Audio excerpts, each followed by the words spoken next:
Well, good morning and Happy New Year. If we haven't had a chance to meet yet, my name is Tyler. I'm the lead pastor here. We're a church on mission to help others discover, trust, and love Jesus. And every Sunday that we gather, we have an opportunity to do that. And that is why we turn our attention to the Bible, to read this story of God redeeming and rescuing the world through his son, Jesus. And today we're going to be looking at a passage in John chapter 2. So if you're following along in your Bibles, you can go ahead and turn there. Today is the second and last Sunday of the Christmas season. Tuesday, we celebrate Epiphany. And typically on these couple days to kind of wind out the Christmas season, we remember as a church, as followers of Jesus, the revelation that the shepherds had coming to visit the Lord as they were directed by the angels to see him. And then on Epiphany, we remember and recognize the Magi bringing their gifts in response to the revelation of who Jesus is. And I think for us today in this closing Sunday of Christmas season and kicking off the new year, that is my hope for us today, is that as we open these texts, that God would show us who he is in Jesus and that we would awake to his presence and his intention for our life. And so we're going to read today from John chapter 2, beginning with verse 12 down through verse 22. This is the word of the Lord. It said, "It was nearly time for the Jewish Passover celebration, so Jesus went to Jerusalem. And in the temple area, he saw merchants selling cattle, sheep, and doves for sacrifice. He also saw dealers at tables exchanging foreign money. And Jesus made a whip from some ropes and chased them out of the temple. He drove out the sheep and cattle, scattered the money changers' coins over the floor, and turned over their tables. Then going over to the people who sold doves, he told them, 'Get these things out of here. Stop turning my Father's house into a marketplace.' Then his disciples remembered this prophecy from the scriptures, 'Passion for God's house will consume me.' But the Jewish leaders demanded, 'What are you doing? If God gave you authority to do this, show us a miraculous sign to prove it.' 'All right,' Jesus replied, 'destroy this temple, and in 3 days I will raise it up.' 'What?' they exclaimed. 'It has taken 46 years to build this temple, and you can rebuild it in 3 days?' But when Jesus said this temple, he meant his own body. And after he was raised from the dead, his disciples remembered he had said this, and they believed both the scriptures and what Jesus had said. This is the word of the Lord." So as we've turned the page on 2025 and look now to 2026, I want to take the next few weeks to spotlight three areas of focus for us in this coming year. These are areas that we will commit to, or for the first time in some cases, and others, these will be areas that we're going to double down on these values as a church as we look at what God is leading us into in 2026. And the reason why this is important is because the best things rarely happen by accident. The best, most important things in life usually don't just happen. Right now, how many of you have already sat down, you've made your list for 2026? You know what your goals are. You've got your systems in place. You know where you're going on vacation. Come on, just wave at me. My planners, where you at? Yeah. And what is the significance of this practice? It's recognizing that the best things do not happen on accident. That if we want 2026 to be different than it was in 2025, and there are plenty of ways that I hope 2026 is much different than 2025. Amen, somebody, right? Then we have to set intention and be intentional about the direction that we're heading in our lives. If you want to spend more time with your family, man, make plans now. Decide when that family dinner is going to be. Plan that next trip or that next getaway. Get that in place. If you want to get in shape, man, find that routine now. Decide what you're going to do. Make your plan. Who's going to go with you? Who's going to keep you accountable? And the reality is, in my personal life, and this is true for you too, that if I don't get specific with my intentions and what matters most, then my life will default to the path of least resistance. I had a football coach, and he was an Army Ranger, tough dude, little guy, but man, mean and tough, amazing. Love that man and miss him dearly. But he would teach us this. He says, if it's easy, it's wrong, right? So on defense, if you go where the offense wants you to go, then you've made the wrong choice. The plays go in the different direction. There's ways in which we have to push back against the resistance and push back against what's hard. Be intentional about where we want to get so that we get and show up in the right place. And if I am not intentional and specific about what I want and the directions I'm going, I will only do what's easy and expedient, not what matters most. So we make plans. And the reason we do this is because ultimately values in our life, the things that matter most, they get expressed in our actions. They get expressed in what we champion and what we celebrate. And they get expressed in what we refuse to tolerate. Values get expressed in our actions. They get expressed in what we celebrate, and they get expressed in what we refuse to tolerate. It's one thing to say something matters, but it's a different thing to organize around it and bring action to it. And so over the next few weeks, we're going to look at 3 areas that Jesus championed, and he championed many, but things that he focused on and celebrated that I think he's leading us into for 2026. And in our text today, we have an example of something that Jesus refused to tolerate. How many of you know that anger can be a very revealing thing? A very revealing thing. The things that we just can't let go, that just kind of simmer in the pit of your stomach. Maybe it's just me, right? The Lord's helping me with my anger, right? But man, anger can be so revealing. It shows us values that have been unrealized, or boundaries that have been crossed. Anger can be that's why, man, sometimes it's important to step back and just think, is this worth being angry about? Is this valuable enough for me to either take action or allow it to give shape to me? And here we see Jesus in an expression of anger. And his anger, I believe, reveals an important value for us as we move into 2026. So let's look again at John chapter 2 as we walk back through this passage. This is an exciting story, right? I mean, how many of you would love to have been a fly on the wall that day when Jesus, from the Jesus videos, this soft, quiet, nice Jesus, here he is flipping over tables and running people out of the room, right? An absolutely exciting and amazing story. And we get this story, this account, this incident in Jesus' life in every single one of the 4 accounts of his life. All 4 writers who penned things that happened in Jesus' life, all of them include this story. Now, they put it in different places. In the 4 accounts of Jesus, or the 3 accounts written by Matthew, Mark, and Luke, the story takes place towards the end of Jesus' public ministry, right before his execution on the cross. It's an event that follows his triumphal entry into Jerusalem and stands at the beginning of the events that lead ultimately to his death. But in John's narrative, this story comes earlier. It's at the very beginning of Jesus' public ministry. In fact, it comes right after his first public miracle at the wedding of Cana, where he turns water into wine and helps in this celebration. Now, why is this? Why do we see it at one spot and another in another spot? It could be that Jesus did this more than once.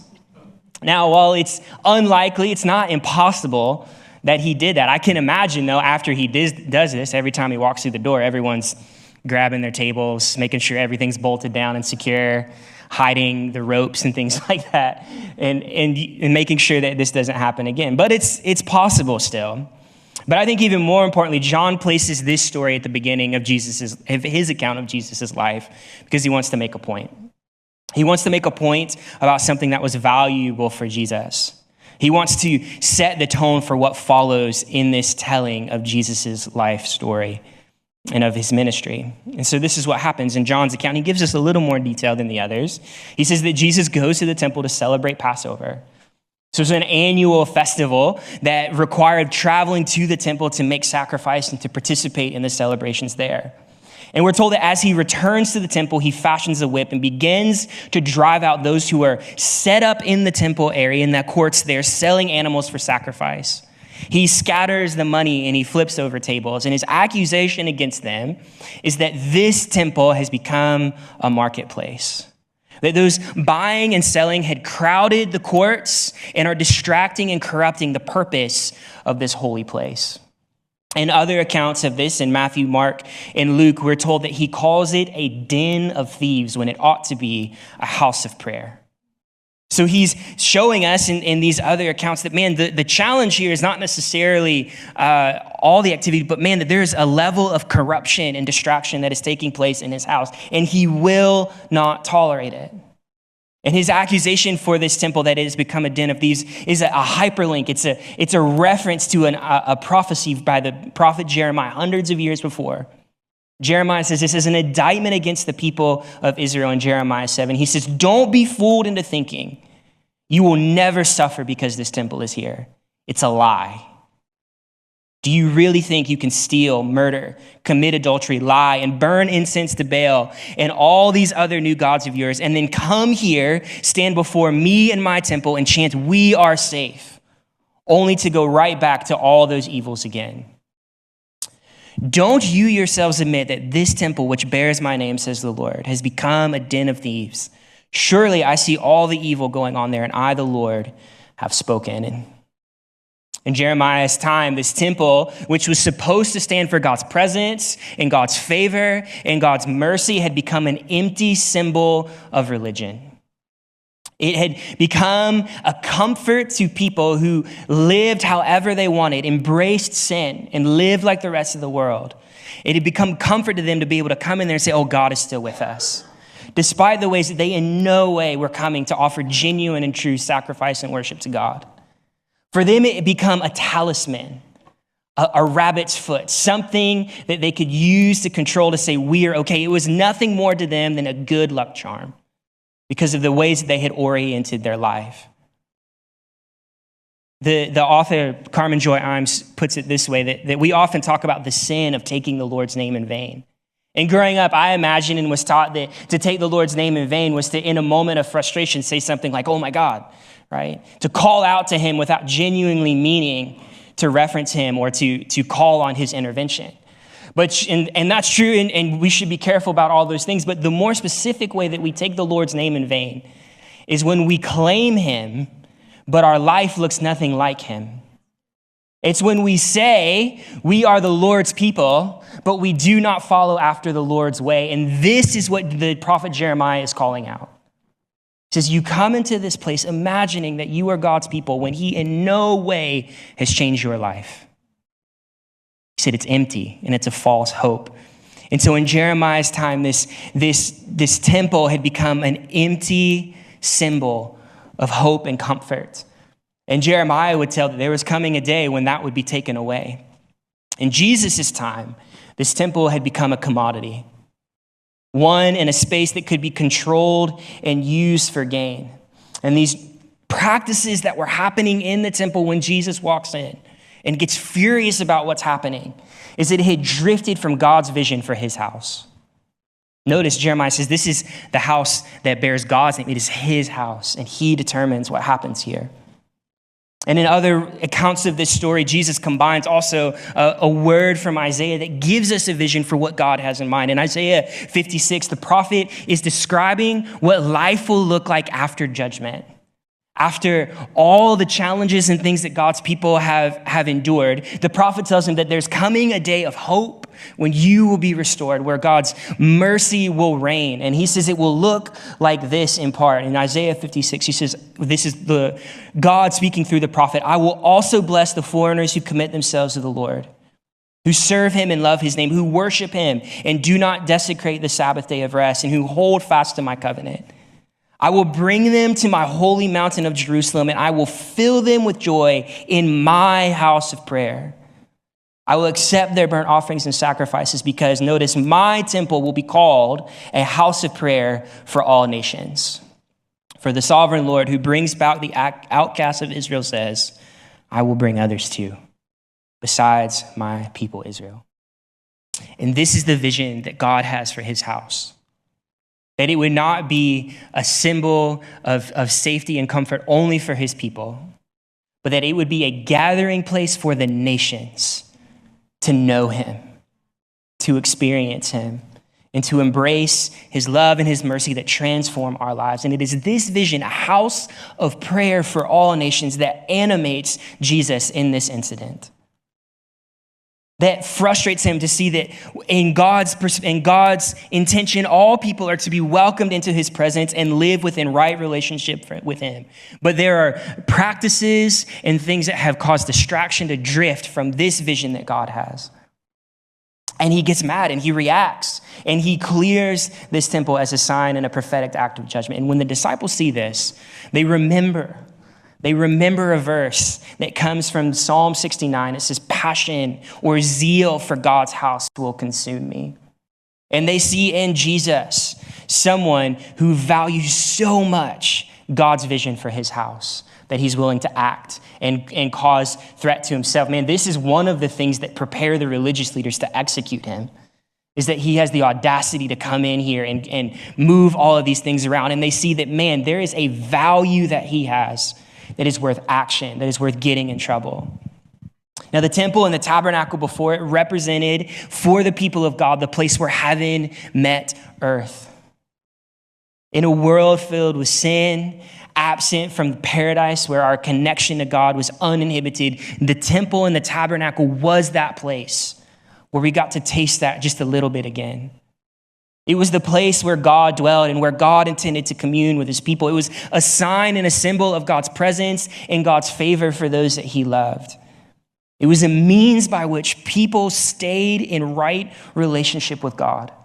It was here in the confines of the temple that sacrifice was offered to atone and to wash away sin. This was by God's design. It was here that people came to express their gratitude for God's blessing and provision, to demonstrate their love and their gratitude for him. It was here in the temple where God dwelled that their concerns were lifted up to him in prayer. They would ask God for intervention in their lives. It was here that they listened for what God might say, either in the reading of his word or through the words of his representatives. The temple represented where heaven met earth and where people could count on being with God. And in all of its opulence and everything that was going on, it was so valuable. And it was not just valuable because of the gold and all of the beautiful things that were in there. The beautiful things that were in there were there because it was valuable, because the most precious thing in life is our connection to God. And the temple was the facilitator of that. And so here in Jesus' day, his anger in the temple and his prophetic act to clean it out isn't about broken rules, it's about broken access. His zeal burns because this was a place that was meant to connect heaven to earth and to invite people up to commune with their Creator again. But instead, its practices had made it a barrier, a symbol of false hope and a means of personal gain. And so Jesus is frustrated because not just because of the chairs were out of line or everything was just so, but because there were barriers now to God's vision that would be a house of prayer for all nations. And in his clearing of the temple, John lets us know that Jesus has something else in mind. That where those grounds, which at this point had failed to be that connecting point for people and God, now he would be that connecting point. That Jesus would be the one that connects people back to God. That he is the living, walking, breathing person where heaven and earth meet. And he demonstrates this in something he says to religious leaders that absolutely confuses them. When they come to him and say, hey, why are you doing this? Who says you can come in here and just start moving the furniture around and saying who can come in and who can't? What authority do you have? And that's a very fair question, right? If I come to your house and start rearranging the furniture, grab the remote, change the channel, like you're gonna have some questions, right? And so these are fair questions. And so when they look for a sign, they want a miracle. And Jesus says something that just doesn't make any sense to anyone at the time. He says, destroy this temple and in 3 days I will build it up again. And they can't believe it. It took 46 years and a massive national effort to build the temple that they had there today.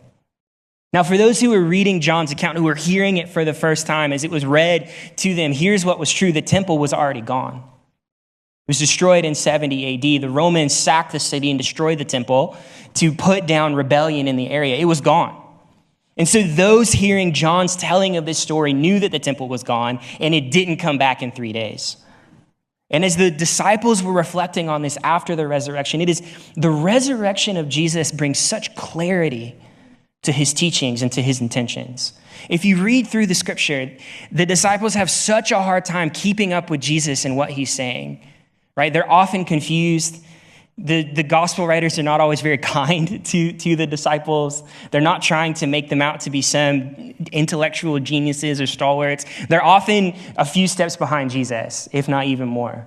But when Jesus rises from the dead, something happens. It clicks in them and they understand so much about what Jesus did and what happened after the fact. And this is one of those cases that when Jesus rises again on the third day, they're realizing, oh, he was talking about himself. When he says, rebuild the place where heaven and earth meets, he means he is that place.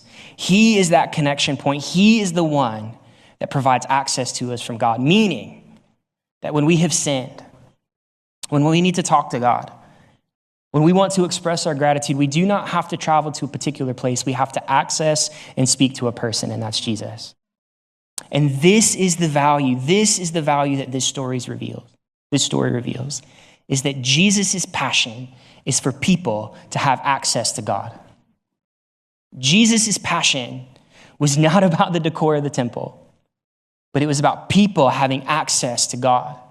And when we discover Jesus, this historical figure who lived and died and made a massive impact on the world, but who also rose again and claimed to be God, we have to recognize that if these two things are true, and I believe they are, we have good reasons for believing they are, meeting him is far much more than pondering a fact of history. When we speak with him, it's much more than engaging with something that happened long ago, but meeting him and encountering and discovering him is to encounter the living presence of God who represents the nexus of heaven and earth. That means when we come into this place to discover, to trust, and to love Jesus together and to help others to do the same, what we do here is far more than ritual. It's more than a good luck practice. This place is not a lucky charm for us, but we meet to encounter the presence of the living Lord, to hear his voice, to express our gratitude for his provision, to cast our cares and our worries on him, to deal with our sin and to ask for forgiveness, and to lay bare our lives before him to receive his mercy and his grace. That is what this is about. That is what access to God looks like, is that all the stuff in life gets to be offered back to him, for him to transform and heal or to receive his gratitude. And for us here today, if we take seriously Jesus's actions here, which the recorders of his life say that we should, then man, we have to get serious about creating environments where people can discover, trust, and love Jesus. Now, this is not new for us, but man, we are going to double down on this value so hard in this coming year. That what we're doing here is more than a social club. Man, I love seeing you guys. It's so much fun. One of my favorite parts. What we're doing here is more than just a university lecture. It's more than just Christian karaoke. Man, what we're doing here is we are encountering the living presence of God.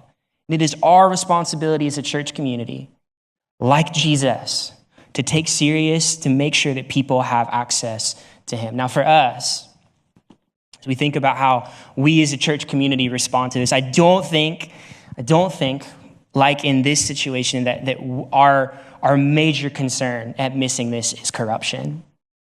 Don't think that's a challenge here. The truth is this church has been blessed with a long legacy of faithful and honorable leaders. And we're going to celebrate one of those at the end of January in his long tenure of faithful and honorable service to this church community and to the kingdom. And with the Lord's help, I have every intention of continuing and building on that legacy of faithful and honorable leadership. And we have checks and balances in place to make sure that does not have to be a concern. But I think for us, the thing that might cause us to miss this, and it caused them to miss it too, is distraction. Is to thinking that this is something other than what it is, and an environment for us to meet with God, a place for us to meet with God.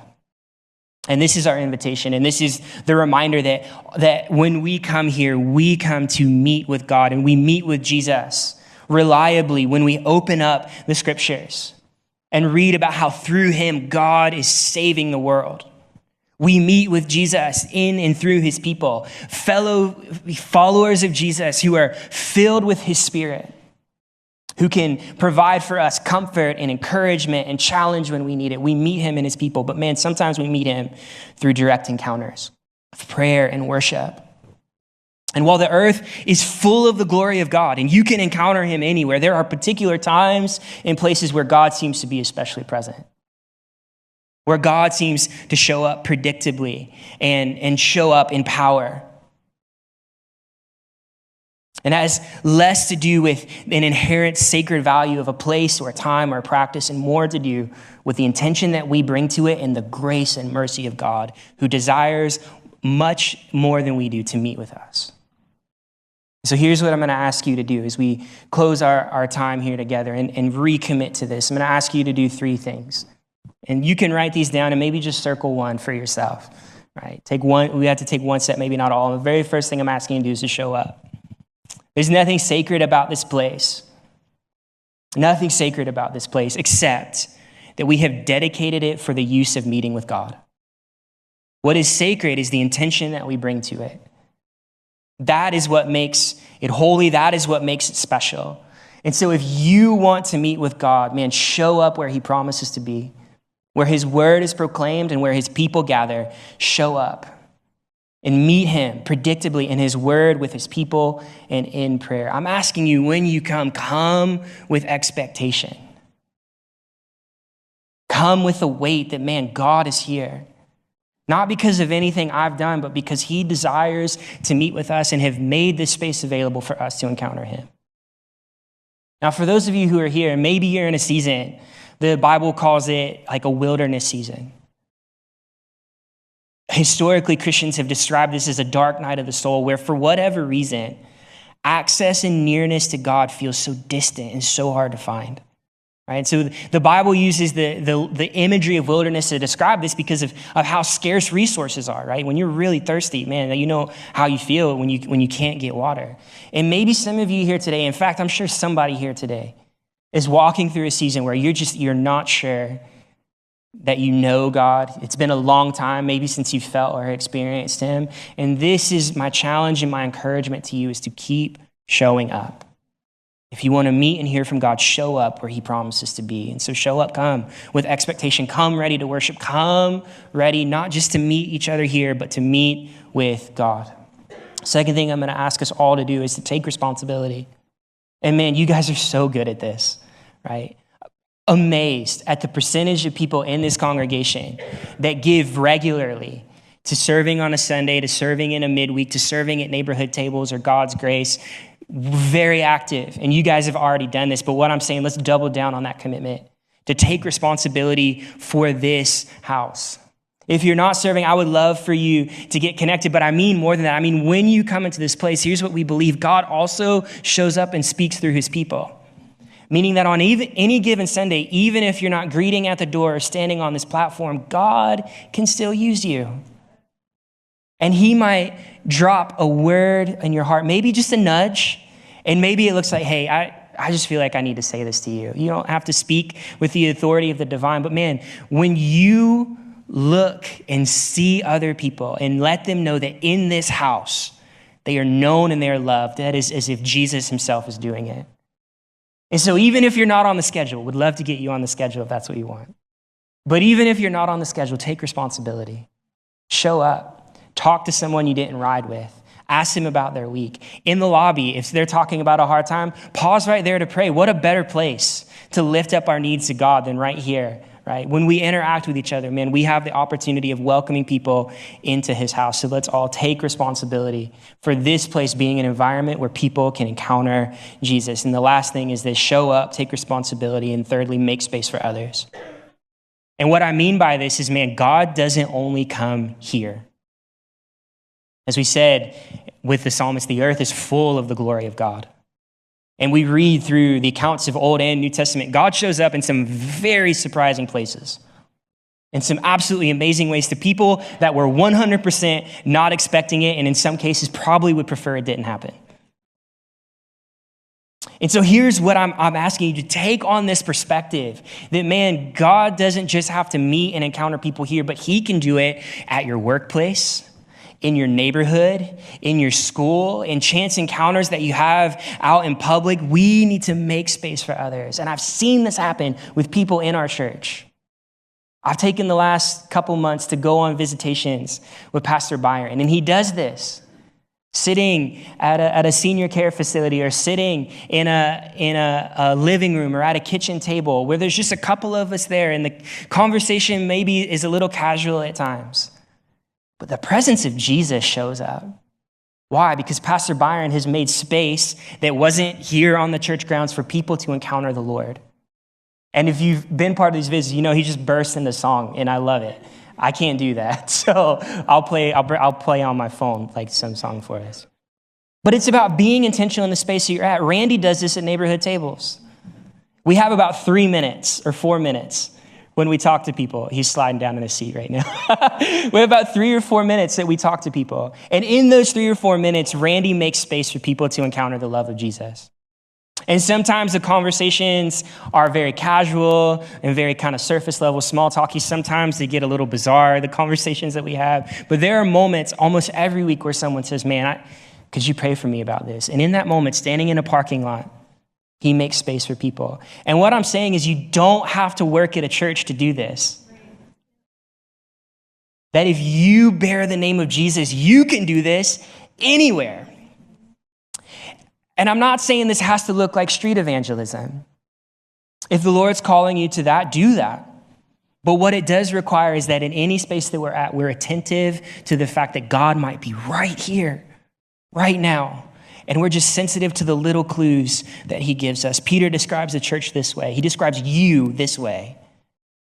You are a royal priesthood.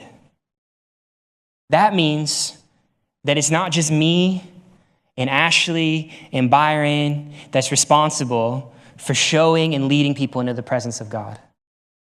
That is the responsibility of all of us. And what we do here, the intention that we bring to look to God in this moment, the intention that we bring to look to God when we're here prepares us to do the same when we're in the world. And so I'm asking you here on Sundays and midweek in groups, show up. I'm asking you to take responsibility. When you're here, receive, but man, look to give. And lastly, when you're not here specifically, make space for others.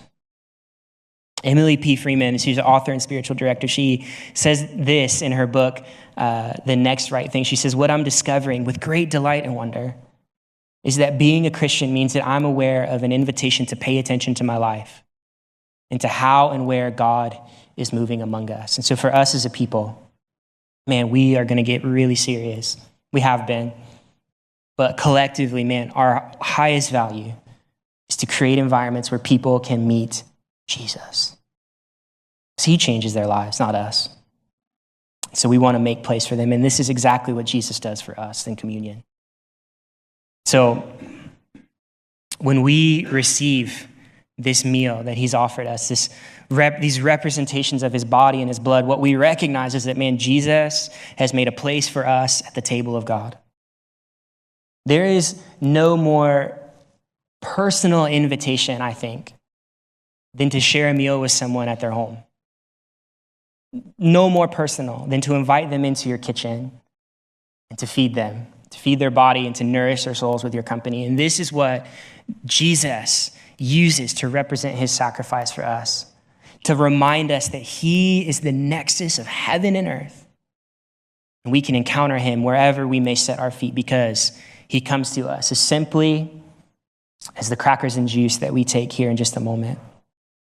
And so as we prepare to respond and the worship team comes to lead us in these next few moments, this is how I think we want to close out our time together. We're going to receive communion, as we always do, to center our attention and our focus on Jesus, to make space in our hearts and in our minds and in our lives to receive from him. And for you today, perhaps that looks like dealing with sin, confessing and receiving forgiveness. For you today, maybe that looks like offering thanksgiving and gratitude. Maybe that looks like lifting up care and concern for him.